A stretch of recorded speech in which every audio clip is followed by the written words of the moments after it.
नमस्कार दोस्तों, स्वागत है आपका मेरे चैनल कॉमिक्स लाइफ में। शुरू करते हैं कर्नल कर्ण सीरीज़ की एक और मज़ेदार कॉमिक्स, दो यमदूत। कर्नल कर्ण कैप्टन असलम सीरीज़, दो यमदूत।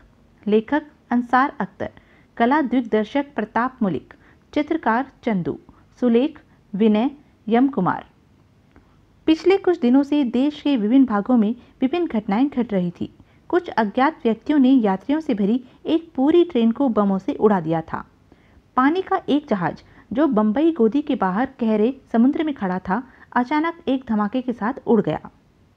यात्रियों से भरा हुआ एक बोइंग विमान रनवे से उड़ा और हवा में पहुंचते ही एक धमाके के साथ उसके टुकड़े उड़ गए। गवर्नमेंट की एक प्रयोगशाला में अचानक जबरदस्त आग लग गई और प्रयोगशाला की पूरी इमारत नष्ट हो गई।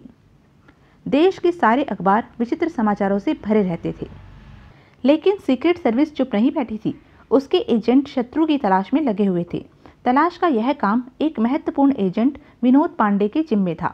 एक रात विनोद की पत्नी उषा अपने पति के वापस लौटने की प्रतीक्षा कर रही थी। विनोद अभी तक क्यों नहीं आया? विनोद का जीवन हर समय खतरे में रहता है। वह रात दिन अपराधियों के पीछे भागता रहता है। आखिर वह सीक्रेट सर्विस की नौकरी छोड़ क्यों नहीं देता?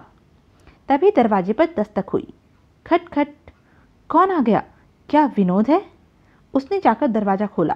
वह विनोद ही था, मगर बुरी तरह घायल। विनोद, क्या हुआ तुम्हें? उषा ने विनोद को संभाला। जल्दी अंदर अंदर आओ विनोद, मैं डॉक्टर को। नहीं उषा, मैं अंदर नहीं आऊँगा, मेरे पास समय नहीं है। तुम एक काम करो, कहकर विनोद ने अपनी जेब से एक लिफाफा निकालकर उसे देते हुए कहा, उषा, इस लिफाफे पर एक फ़ोन नंबर लिखा है। तुम उस नंबर पर फ़ोन करना और जनरल यादव को पूछना। संबंध स्थापित होने पर उनसे कहना कि मैं तुम्हें एक लिफाफा दे गया हूँ, वह अपना आदमी भेजकर मंगा लें। मगर तुम अंदर तो आओ विनोद। नहीं, मेरे पास समय नहीं है, मैं जा रहा हूँ। तुम दरवाज़ा बंद कर लो और तुरंत जनरल यादव को फ़ोन कर दो। लेकिन तुम इस हालत में कहाँ जा रहे हो विनोद? सवाल मत करो उषा, जल्दी दरवाज़ा बंद कर लो, यह मेरा आदेश है। इतना कहकर विनोद वापस चला गया और विवश होकर उषा ने दरवाज़ा बंद कर लिया। फिर लिफाफा हाथ में लिए वह फ़ोन के निकट आई और जनरल यादव का नंबर मिलाने लगी। अभी वह दो ही नंबर घुमा पाई थी कि पिछली खिड़की पर आहट पाकर उसने पलट कर देखा। खिड़की पर एक आदमी था जो खिड़की से भीतर कूद रहा था। उषा के हाथ से रिसीवर छूटकर गिर गया। वह चीखने ही वाली थी कि नहीं उषा जी, प्लीज़, मैं दोस्त हूँ। कौन हो तुम? मेरा नाम कैप्टन सुभाष है और मैं आपके पति विनोद की तरह ही सीक्रेट सर्विस के लिए काम करता हूँ। विनोद अभी आपको एक लिफाफा देकर गया है ना? हाँ, मगर आप कुछ न पूछिए, बस वह लिफाफा मुझे दे दीजिए। शत्रु के कुछ आदमी उसे आपसे छीनने आ रहे हैं, वह लिफाफा उनके हाथ नहीं पड़ना चाहिए। फिर उसने उषा से वह लिफाफा ले लिया और अपनी जेब से एक दूसरा लिफाफा निकालकर उसे देते हुए बोला, यह आप रख लो। अगर कुछ लोग आकर आपसे लिफाफा मांगे तो यह उन्हें दे देना, मगर आसानी से न देना। कुछ देर इनकार करना ताकि उन्हें इसके नकली होने का संदेह न हो। तभी खटखट। सुभाष ने खिड़की की तरफ जाते हुए कहा, शायद वे लोग आ गए हैं, मैं जा रहा हूँ उषा जी, प्लीज़ आप वैसा ही करना जैसा मैंने कहा है। फिर वह खिड़की पर चढ़कर दूसरी ओर कूद गया और उषा ने जाकर दरवाज़ा खोला। कौन हो तुम लोग? उत्तर देने की बजाय गंजे ने उषा को अंदर धकेल दिया। फिर वह दोनों भीतर घुस आए। आह! उषा ने चिल्लाना चाहा तो गंजे ने उसके मुंह पर हाथ रख दिया और पिस्तौल वाला घूमकर दरवाज़ा बंद करने लगा। दरवाज़ा बंद होने के बाद गंजे ने उसके मुंह पर से हाथ हटा लिया तो पिस्तौल वाला बोला, अभी तुम्हारा पति यहाँ आया था, उसने तुम्हें एक लिफाफा दिया होगा, वह लिफाफा हमें चाहिए। मेरे पास कोई लिफाफा नहीं है, पिस्तौल वाले ने अपने साथी से कहा। गोगा, इससे पूछो लिफाफा कहाँ है। इसका पति और उसका साथी लिफाफा लेकर इधर ही आए थे। ओके जिम्मी। फिर गंजे ने उषा के बाल पकड़कर एक झटका दिया। आह! बोल, लिफाफा कहाँ है? उषा नीचे गिर पड़ी थी। गंजे ने उसकी गर्दन पर अपना जूता रख दिया। लिफाफा निकाल, वरना गर्दन तोड़ डालूंगा। देती हूँ। और उषा ने ब्लाउज से लिफाफा निकालकर उसे दे दिया। कर्नल कर्ण सिंह अपने फ्लैट में सुबह का नाश्ता कर रहा था कि फ़ोन की घंटी बजी। ट्रिन ट्रिन। कर्ण ने फ़ोन उठाया। कर्ण सिंह स्पीकिंग। कर्नल, तुरंत हेडक्वार्टर पहुंचो, मैं तुमसे तुरंत मिलना चाहता हूं। फ़ोन सीक्रेट सर्विस के चीफ जनरल यादव का था। आदेश देकर उन्होंने तुरंत फ़ोन बंद कर दिया था। कर्ण ने नाश्ता छोड़ दिया और हेडक्वार्टर जाने के लिए तैयार होने लगा। जरूर कोई महत्वपूर्ण बात है जो जनरल ने सुबह सुबह बुलाया है। सीक्रेट सर्विस का हेडक्वार्टर 3 मंजिली एक इमारत में था। बाहर से यह इमारत किसी गारमेंट एक्सपोर्ट करने वाली कंपनी का दफ्तर लगता था। कर्ण अपनी गाड़ी से इमारत के सामने उतरा। कर्ण भीतर प्रविष्ट हुआ। स्वागत कक्ष में एक लड़की बैठी थी, लेकिन वह सीधा लिफ्ट की ओर गया। फिर वह लिफ्ट में सवार होकर इमारत के तहखाने की ओर जा रहा था। लिफ्ट ने उसे एक लंबे कॉरिडोर में छोड़ा। कॉरिडोर की दीवारों में कोई भी दरवाजा नहीं था। कॉरिडोर के अंत में दीवार के सामने जाकर वह रुक गया और वहां लगे एक गुप्त बटन को दबाया। सामने ही एक बड़ा सा कमरा था। एक बहुत बड़ी मेज के पीछे जनरल यादव बैठे थे। आओ कर्नल, मैं तुम्हारा ही इंतजार कर रहा था। कर्ण कुर्सी पर बैठ गया तो जनरल ने कहना शुरू किया। कर्नल कर्ण, आजकल देश में जो तोड़फोड़ हो रही है तुम जानते ही हो। इसके पीछे जो शक्ति काम कर रही है, हमें उसकी तलाश है। मैंने अपने बहुत से एजेंट इस काम पर लगा रखे थे। कल हमें पहली सफलता मिली है।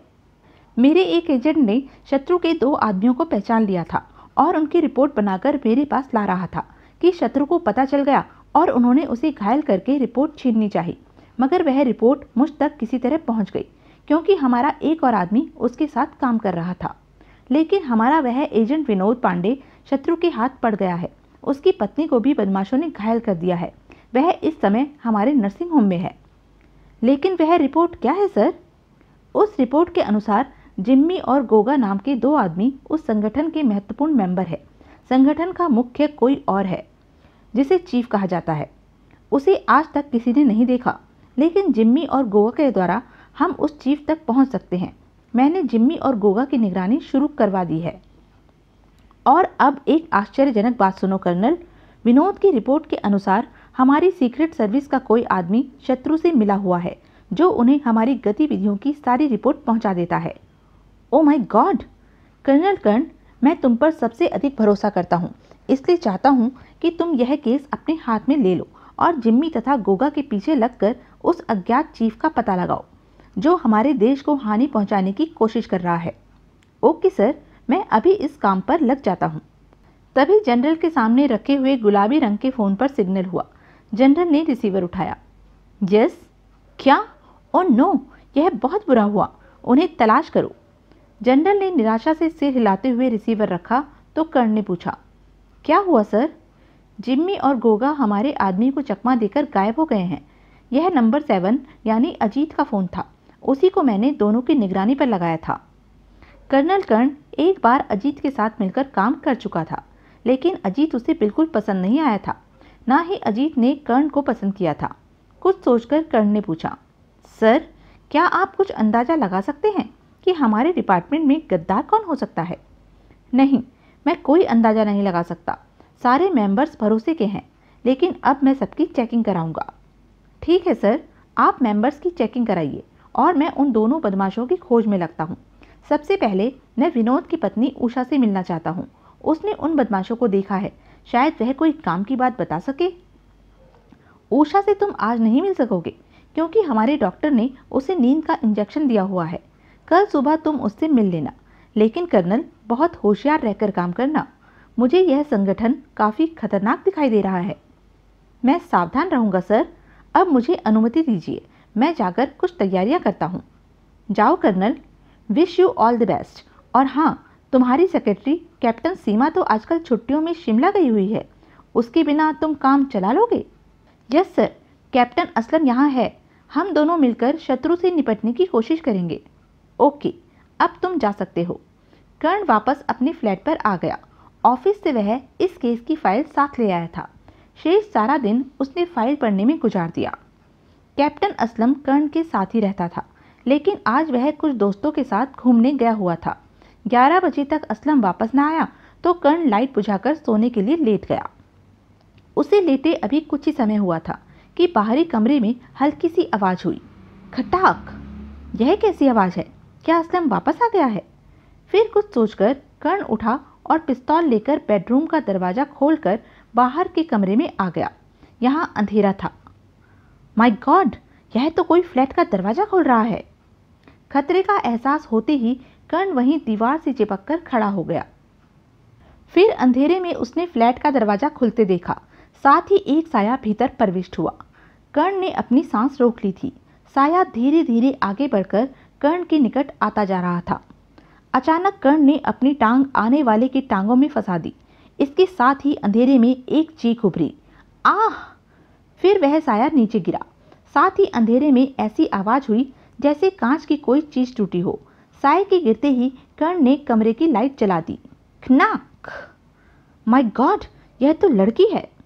वह नीचे बैठकर लड़की को देखने लगा। लड़की के निकट ही एक छोटी सी शीशी टूटी पड़ी थी, जिसमें से कोई तरल पदार्थ निकल बह रहा था। यह क्या चीज है और यह लड़की गिरने से बेहोश कैसे हो गई? तभी अचानक फ्लैट का दरवाजा खुला और एक व्यक्ति पिस्तौल लिए हुए नजर आया। उस व्यक्ति ने कर्ण पर गोली चलाई। धाएं! कलाबाजी खाकर कर्ण तुरंत संभला और उसने भी हमलावर पर गोली चलाई। आह! घायल होकर वह व्यक्ति लंगड़ाता हुआ कॉरिडोर में भागा। कर्ण फ्लैट से निकलकर उसके पीछे भागा, मगर वह व्यक्ति लिफ्ट में घुस गया और लिफ्ट नीचे जाने लगी। कर्ण दौड़ता हुआ लिफ्ट तक आया और बेबसी से खड़ा देखता रह गया। जब तक मैं सीढ़ियों से नीचे जाऊंगा वह इमारत से बाहर जा चुका होगा। फिर उसने वहां खड़े होकर समय नष्ट नहीं किया और तुरंत ही वापस फ्लैट में आया। लड़की वहीं बेहोश पड़ी थी। कर्ण ने रिसीवर उठाकर जनरल यादव का नंबर मिलाया और जवाब मिलने पर बोला, सर, मुझ पर अभी कातिलाना हमला हुआ है। एक लड़की मेरे फ्लैट में बेहोश पड़ी है और उसका साथी भाग गया है। उस लड़की के पास किसी तरल पदार्थ की एक शीशी थी जो टूट गई है। तुम तो ठीक हो ना कर्नल? मैं ठीक हूँ सर, लेकिन यह हमला करने वाले लोग कौन हो सकते हैं? उसी संगठन के लोग होंगे। शायद उन्हें यह पता चल गया है कि मैंने तुम्हें उनका संगठन समाप्त करने की जिम्मेदारी सौंपी है। अब मुझे विश्वास हो गया है कि अवश्य ही हमारे डिपार्टमेंट में कोई गद्दार है। लेकिन सर, यह लड़की वह शीशी लेकर मेरे फ्लैट में क्यों आई थी? मेरा विचार है वह तुम्हें बेहोश करने आई होगी ताकि तुम्हारा अपहरण किया जा सके। शीशी में बेहोश करने वाली कोई दवा होगी। हो सकता है वह खुद भी उसी दवा से बेहोश हुई हो। खैर, मैं कुछ आदमी भेज रहा हूँ, तुम लड़की को उनके हवाले कर देना। कुछ ही देर बाद जनरल यादव ने 4 आदमी भेज दिए। वह बेहोश लड़की को स्ट्रेचर पर डालकर ले गए। संभाल कर, आप चिंता न कीजिए। असलम ने आश्चर्य से स्ट्रेचर पर जाती हुई लड़की को देखा। स्ट्रेचर चला गया तो वह कर्ण के निकट आया। कौन थी यह हसीना? क्या वह आपको देखकर बेहोश हो गई थी? अब मैं इतना भयानक भी नहीं हूँ। तो फिर वह आपकी सुंदरता देखकर बेहोश हुई होगी। क्या वह आप पर आशिक हो गई थी? यह बात भी नहीं है। फिर क्या बात है? कुछ हमें भी तो बताइए। अंदर आओ, मैं तुम्हें विस्तार से सब कुछ बताता हूँ। रात में कर्ण ने असलम को केस के विषय में विस्तार से बता दिया था। उसके बाद वह सो गए थे। सुबह 8 बजे कर्ण सोकर उठा। वह बिस्तर से उठ ही रहा था कि फ़ोन की घंटी बजी। ट्रिन ट्रिन। कर्ण ने रिसीवर उठाया। हेलो, कर्नल कर्ण? यस, आप कौन हैं? मेरा नाम जिम्मी है सरकार। आप अवश्य ही मेरे नाम से परिचित हो चुके होंगे। कर्ण संभल कर बैठ गया। हाँ, मैं तुम्हारा नाम सुन चुका हूँ मिस्टर जिम्मी। कहो, मुझसे क्या काम है? मैं अपनी पत्नी रीटा को वापस चाहता हूँ कर्ण साहब। रात वह आपके फ्लैट पर गई थी और अब शायद सीक्रेट सर्विस की हिरासत में है। ओह, तो वह तुम्हारी पत्नी थी। तुमने उसे मेरे फ्लैट पर क्यों भेजा था? जिस मकसद के लिए भेजा था वह पूरा नहीं हुआ, इसलिए उस बारे में बात करना बेकार है। सुनो कर्नल, मुझे रीटा वापस चाहिए।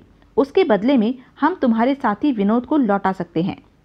अगर यह बात है तो मैं तुमसे मिलकर बात करना चाहूँगा। तुम मेरे फ्लैट पर आ जाओ। ठीक है, मैं 11 बजे वहाँ आ जाऊँगा। लेकिन एक बात याद रखना कर्नल, अगर तुमने मुझे गिरफ्तार किया तो तुम्हारा साथी विनोद जीवित नहीं रहेगा। मैं वायदा करता हूँ कि अपने फ्लैट पर तुम्हें गिरफ्तार नहीं करूँगा।